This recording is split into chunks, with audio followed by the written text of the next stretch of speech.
उन्होंने कहा कि रात्रि के इस समय मुझ जैसे एक सामान्य सैनिक के द्वार पर हस्तिनापुर की महारानी का आगमन।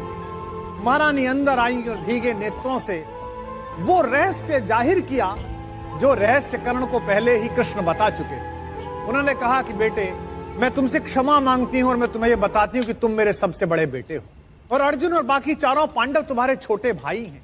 कर्ण ने कहा कि मां, बड़ी देर से आई आप, फिर भी आप आई हैं तो बताइए कि मैं क्या कर सकता हूं। कुंती ने कहा कि बस मैं ये चाहती हूं बेटा कि मेरे 5 पांडव पुत्र हैं और एक तू मेरा सबसे बड़ा पुत्र है। अगर तू युद्ध ना करे तो मेरे वो 5 बेटे भी बच जाएंगे और तू भी बच जाएगा।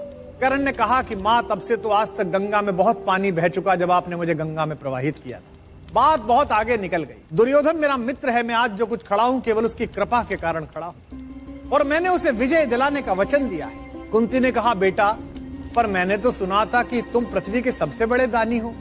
मां की तरह नहीं, एक याचक की तरह तुम्हारे द्वार पर खड़ी हूं। मैं तेरे दरवाजे से बिना भीख जा रही, फिर भी तू जीता रहे न अपयश जाने, संसार किसी दिन तुझे पुत्र पहचाने। मां ने यह वरदान दिया और जाने के लिए आगे बढ़ी। जैसे ही कर्ण ने बात सुनी, तुम दान दान रट रही किंतु क्यों माता, पुत्र ही रहेगा सदा जगत में दाता। बस एक छोटी सी बात जानता हूं, दुनिया तो उससे सदा सभी कुछ लेगी, पर क्या माता भी उसे नहीं कुछ देगी।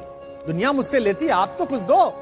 सोचो क्या मांग सकता है कर्ण। कर्ण ने कहा, मैं 1 कर्ण अतएव मांग लेता हूं, बदले में तुमको 4 कर्ण देता हूं। छोड़ूंगा मैं तो कभी नहीं अर्जुन को, तोड़ूंगा कैसे स्वयं पुरातन प्रण को, पर अन्य पांडवों पर मैं कृपा करूंगा, पाकर भी उनका जीवन नहीं हरूंगा।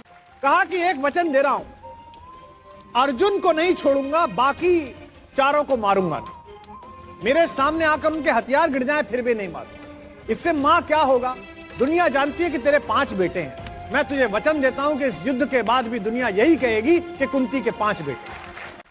पर मन में एक डर आ गया कि युद्ध क्षेत्र में इतनी मर्यादाएं टूटती हैं, बड़े बड़े मर्यादा का पालन करने वाले लोग मर्यादा नहीं रखते। कुंती ये सब सोचती हुई चुपचाप आधी